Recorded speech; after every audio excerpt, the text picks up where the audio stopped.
நண்பர்கள் அனைவருக்கும் வணக்கம். இது பார்த்திங்கன்னா ஒரு 5.1 செட்டு. இது பவர் லைன் ஆன் ஆகலன்னு சொல்லி செக் பண்ண சொல்லியிருக்காங்க. அது என்னன்னு கழட்டி பார்க்கலாம் வாங்க.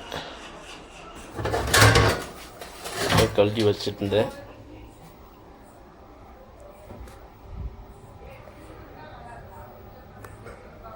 பார்த்திங்கன்னா டிரான்ஸ்ஃபார்மர் என்ன கம்பெனி என்ன வோல்ட்டு இதெல்லாம் ஒன்றும் மென்ஷன் பண்ணவே இல்லை. பாடிக்கிறது அப்படியே ஆஃப் ஆயிடுச்சு. என்னென்னு பார்த்து கொடுத்தாங்க.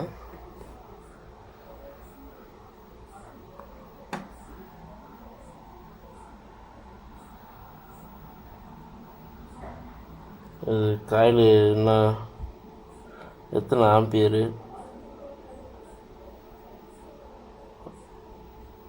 அவுட்ரு லைனு செகண்ட்ரி என்ன வோல்ட்டு வருதுன்னு சொல்லி அதுவும் மென்ஷன் பண்ணல. லைன் பார்த்தீங்கன்னா இங்கே ஒரு போர்டு மாதிரி போட்டு கொடுத்துருக்காங்க பாருங்கள். இது ஏதோ இதுலேருந்து வேறு இதுலேருந்து எடுத்துருக்குறாங்க, இதுக்கு பயன்படுத்தியிருக்கிறாங்க.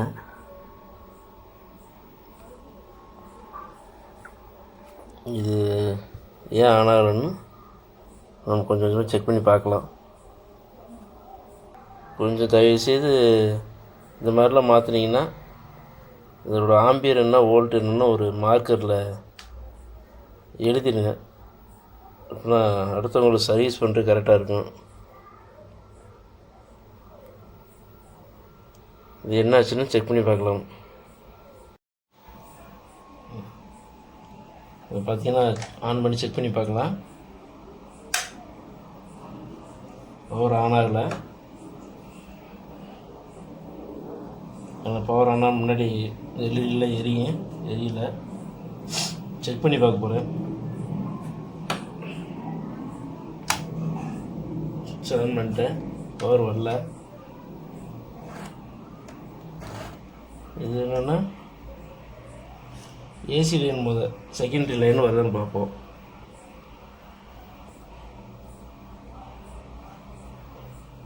வரல.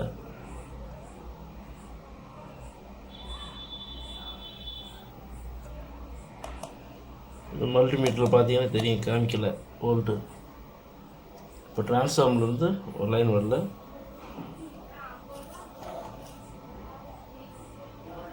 ஏசி லைன் வருதுன்னு பார்ப்போம். ஏசி லைன் பார்த்தீங்கன்னா இங்கே ஒரு லைனு, இங்கே ஒரு லைன் கொடுத்துருக்குறாங்க. இப்போ செக் பண்ணி காமிக்கிற பாருங்க, வோல்ட் வருதுன்னு. செகண்டரியில் வரல. பிரைமரி செக்ஷன் லைன் போதும். இப்போ செக் பண்ணிக்குவோம்.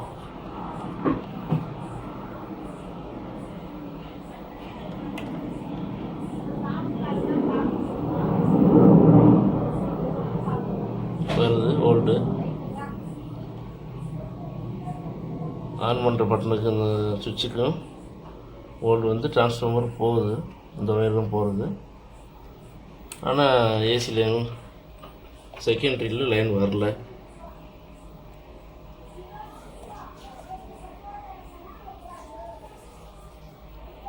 இந்த டிரான்ஸ்ஃபார்மர் தான் கழட்டி தனியாக செக் பண்ணணும். செக் பண்ண முடியாது. பார்த்தீங்கன்னா சைடு எல்லாம் நிறையா இது இருக்குது. அது எப்படி இருக்குன்னு கழட்டி உங்களுக்கு காமிக்கிறேன்.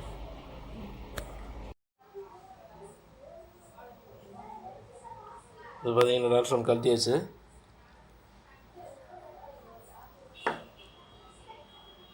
இதுதான் ஏசி லைன் கொடுத்துருக்குறாங்க. இந்த லைனு இது அவுட் செக்ஷன். இது பிரைமரி, இது செகண்டரி லைனு. டிரான்ஸ்ஃபார்மர் இது எல்லாம் எங்கே ஏசி லைனு, எங்கே அவுட்டு லைன்லாம் எத்தனை வோல்ட்டு எல்லாம் கொஞ்சம் மார்க்கரில் மென்ஷன் பண்ணி தான் கொஞ்சம் நல்லா இருந்திருக்கும்.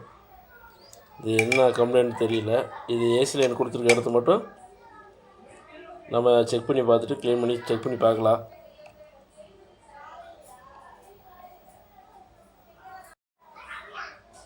பார்த்திங்கன்னா அந்த டிரான்ஸ்ஃபார்மரு மல்டிமீட்டரில் செக் பண்ணதில் கன்டினியூட்டி காமிக்கல. செக் பண்ணி கேட்குறேன் பாருங்கள்.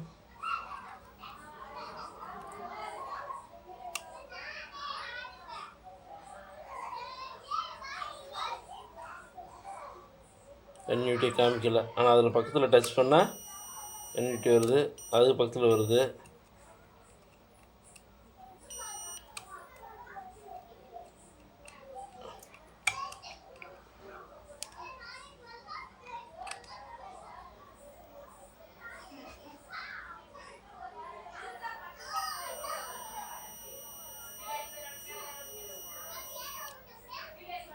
அவங்க கொடுத்துருந்தது வந்து இங்கேயும் தான் கொடுத்துருந்தாங்க.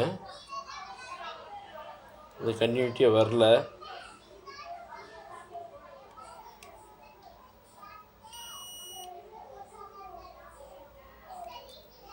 இதுக்கெல்லாம் வருது. நம்ம எதோ லைனை ஏதோ மாற்றி கொடுத்து பார்த்து ஆனாதான்னு தெரியல.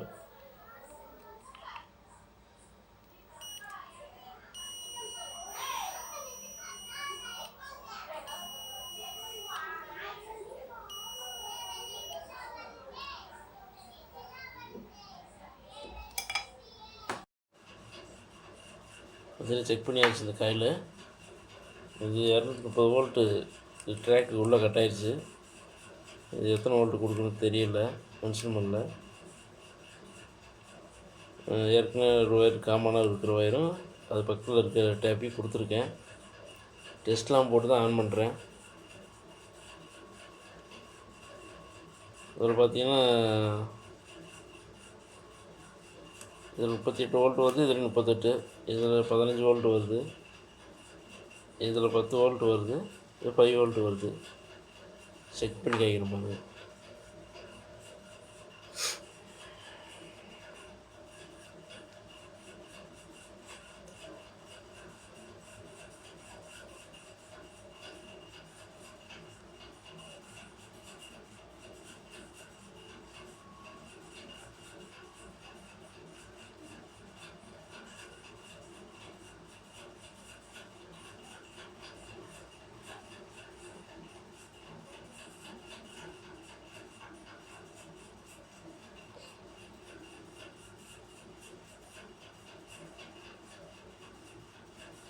₹38 வோல்ட்டு,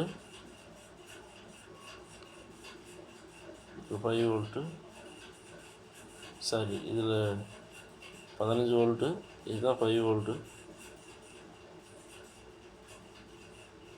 இது 10 வோல்ட் வரும்,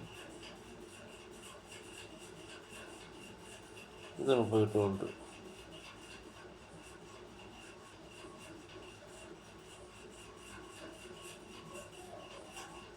பொறுப்பை மாற்றி வைக்க முடியல.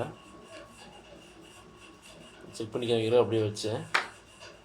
ஆனால் அது லைன் கொடுத்தா இந்த டெஸ்ட் லேம்பில் ஏரியாவும் ஆனால் வேலை செய்யுது.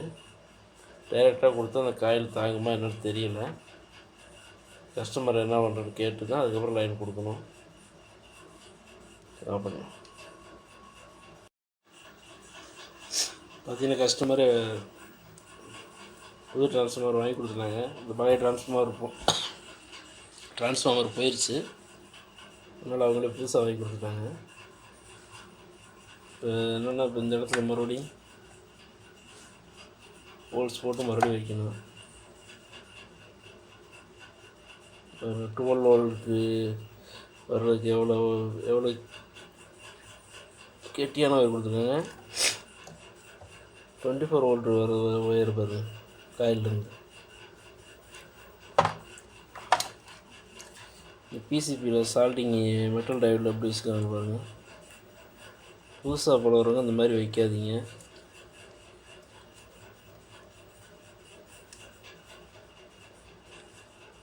நம்ம இதெல்லாம் எடுத்துகிட்டு நீங்கள் 1 ஆம்பியர் டையோடு 4 டையோடு போட்டு அந்த டையோடு எடுத்துகிட்டு பண்ண போகிறோம். இப்போ ஃபேனுக்கு பிடிச்சி ரெட்டி வருது.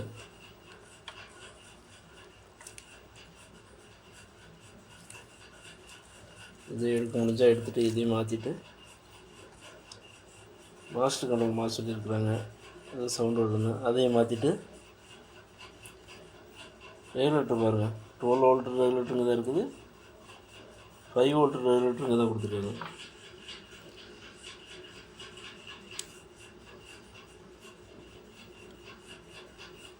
ரெண்டு ரெகுலேட்டருமே இங்கே தான் இருக்கும். இது ஒன்று, இங்கே ஒன்று இருக்கும் பாருங்க. நம்ம இது மட்டும் தான் மாற்றி கொடுக்க போகிறோம். அப்புறம் ஃபீஸ் இல்லாமல் இருந்துச்சு, ஒரு ஃபீஸ் ஒன்று போட்டிருக்கு.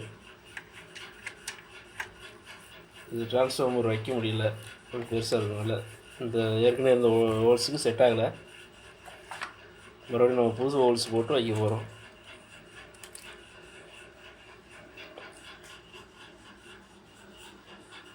இந்த ட்ரான்ஸ்ஃபார்மர் சுத்தமாகவே ஆகாது. இது பார்த்திங்கன்னா டெஸ்ட்லாம் போட்டு டெஸ்ட் பண்ணதில் இந்த 230 வோல்ட் இந்த இடத்துல போகும், அது ட்ராக் கட் ஆகிடுச்சு. அப்புறம் இதெல்லாம் 110 120 இந்த மாதிரி கொடுக்குறது, அதில் கொடுத்தா தாங்காது, அதனால் இது ஆகாதுன்ட்டோம். இந்த ட்ரான்ஸ்ஃபார்மர் கஸ்டமர் கையில் கொடுத்துட வேண்டியதாக.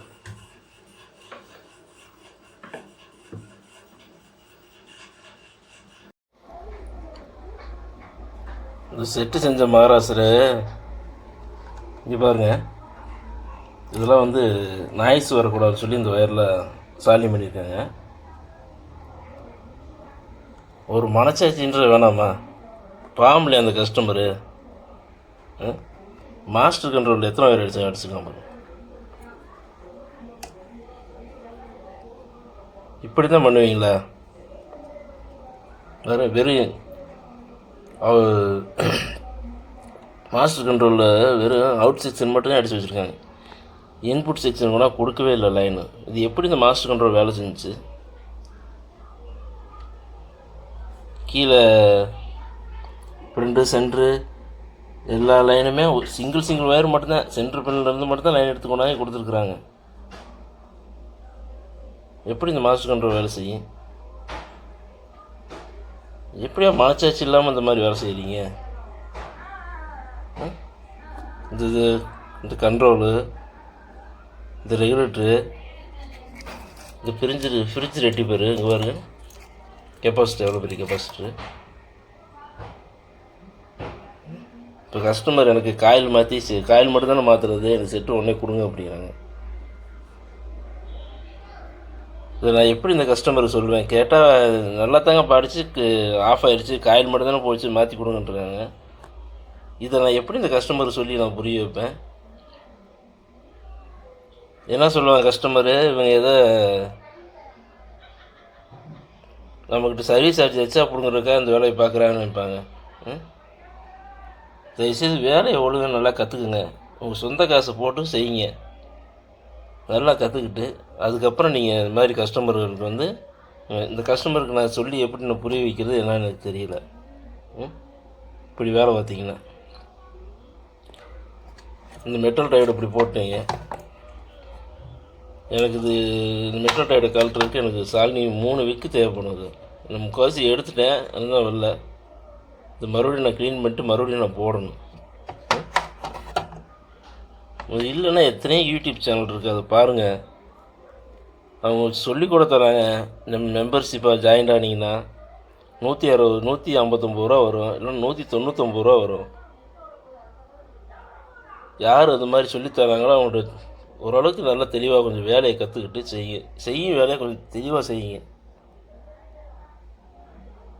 இதை எனக்கு அப்படியே கொடுக்குறதுக்கும் எனக்கு மனசு வர மாட்டேங்குது. இந்த ரெகுலேட்டர்லாம் இப்படி மாஸ்டர் கண்ட்ரோல் இப்படி லைன் அடித்து வச்சுருந்தீங்கன்னா கொஞ்சம் மனசாட்சியோடு வேலை செய்யுங்க தயவுசெய்து. இன்னும் நல்லா தெளிவாக கற்றுக்குங்க. பல பேர் சொல்லித்தராங்க, பல சேனலில் பாருங்கள் தெளிவாக.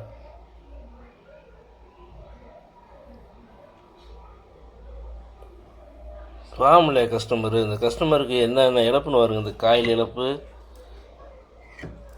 இப்போ இந்த மாஸ்டர் கண்ட்ரோல் இப்படி இருக்குது. எப்படி தான் அவருக்கு வேலை செஞ்சோன்னு தெரியல எனக்கு. போட்டு புது செட்டு தாங்க, புது செட்டு கண்ட்ரோல் கூட பார்த்தீங்கன்னா புதுசாக தான் இருக்குங்களா. அப்புறம் வால்யூம் கண்ட்ரோல் பூராமே தூசி டஸ்ட்டு கூட அடிக்கல. இதில் நல்லா தாங்க பாடிச்சு அப்படின்றாங்க. என்ன மனசாட்சியோடு வேலை செய்யுங்கப்பா யாராக இருந்தாலும்.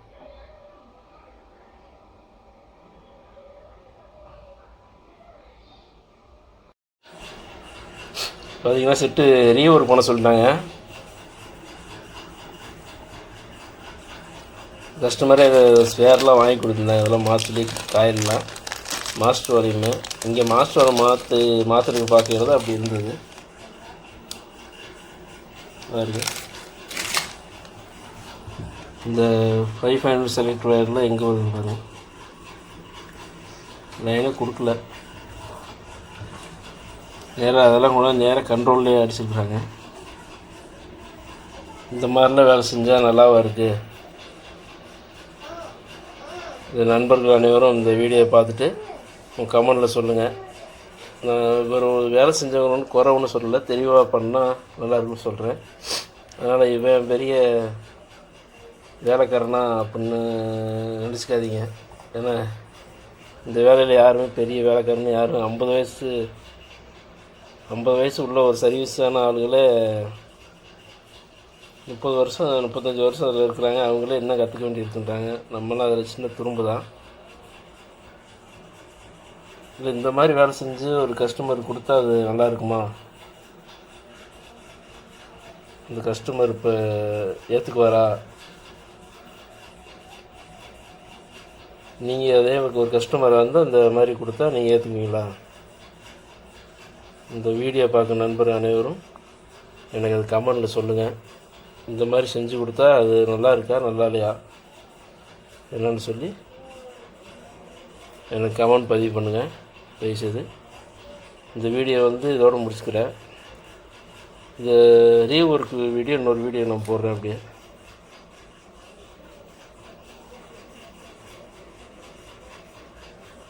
வீடியோ பார்த்து முடித்த நண்பர்கள் அனைவருக்கும் நன்றியை தெரிவிச்சுக்கிறேன்.